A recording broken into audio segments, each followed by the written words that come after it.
అపోస్తలుల కార్యములు 19వ అధ్యాయము.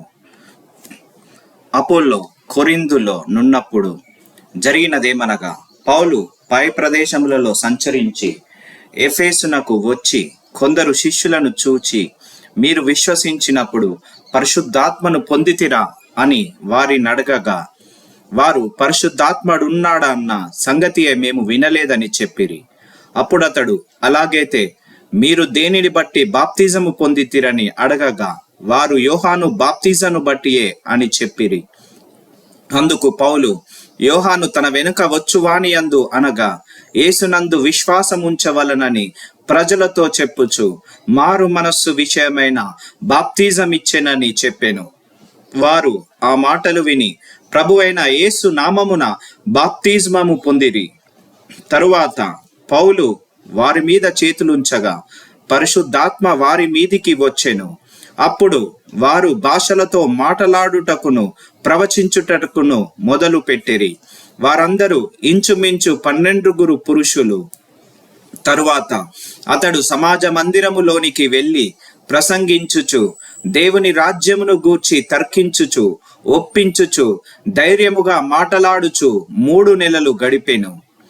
అయితే కొందరు కఠినపరచబడిన వారై ఎప్పుకొనక జన సమూహము ఎదుట ఈ మార్గమును దూషించుచున్నందున అతడు వారిని విడిచి శిష్యులను ప్రత్యేకపరుచుకొని ప్రతిదినము తురన్ను అను ఒకని పాఠశాలలో తర్కించుచు వచ్చెను. 2 ఏళ్ల వరకు ఇలాగున జరిగేను గనుక యూదులేమి గ్రీసు దేశస్థులేమి ఆసియాలో కాపురమున్న వారందరూ ప్రభు వాక్యము వినిరి. మరియు దేవుడు పౌలు చేత విశేషమైన అద్భుతములను చేయించెను.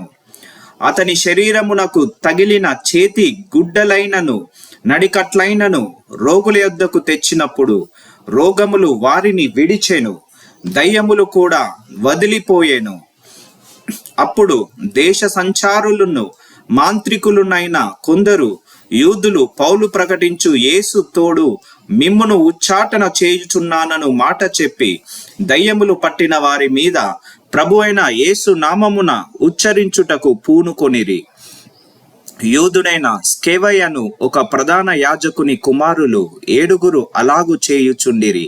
అందుకు ఆ దయ్యము, నేను యేసును గుర్తెరుగుదును, పౌలును కూడా ఎరుగుదును గాని మీరెవరని అడగగా, ఆ దయ్యము పట్టిన వాడు ఎగిరి వారి మీద పడి వారిలో 2 లొంగదీసి గెలిచెను.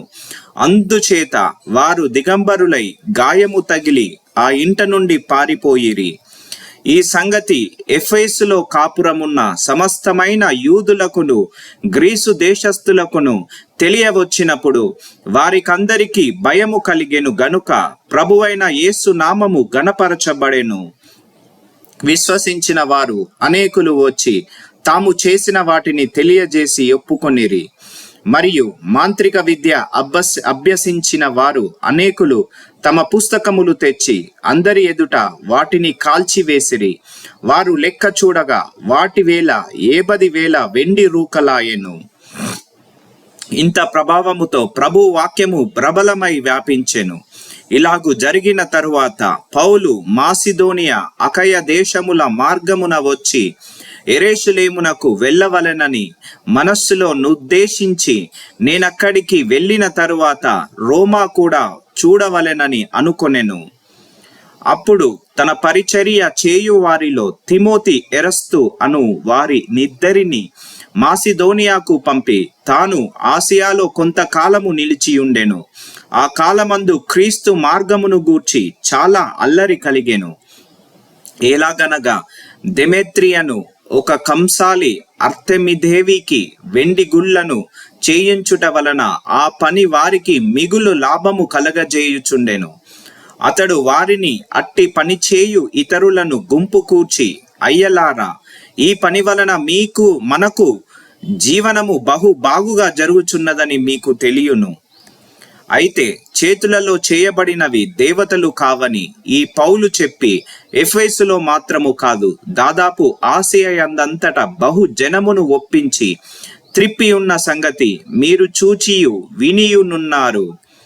మరియు ఈ మన వృత్తి యందు లక్ష్యము తప్పిపోవుటయే గాక మహాదేవి అయిన ఆర్తెమి దేవి యొక్క గుడి కూడా తృణీకరింపబడి ఆసియాయందంతటను భూలోకమందును పూజింపబడుచున్న ఈమె యొక్క గొప్పతనము తొలగిపోవునని భయము తోచుచున్నదని వారితో చెప్పెను.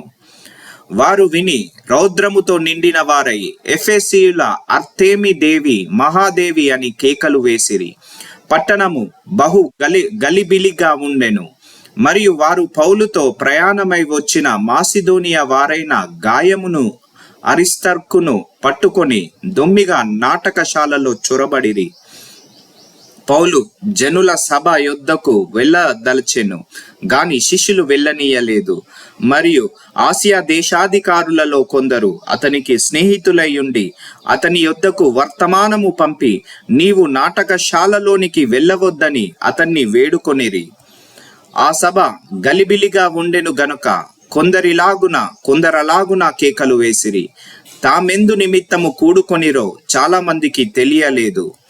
అప్పుడు యూదులు అలెగ్జాంద్రును ముందుకు త్రోయగా కొందరు సమూహములో నుండి అతనిని ఎదుటికి తెచ్చిరి. అలెగ్జాంద్రు సైగ చేసి జనులతో సమాధానము చెప్పుకొనవలనని ఉండెను.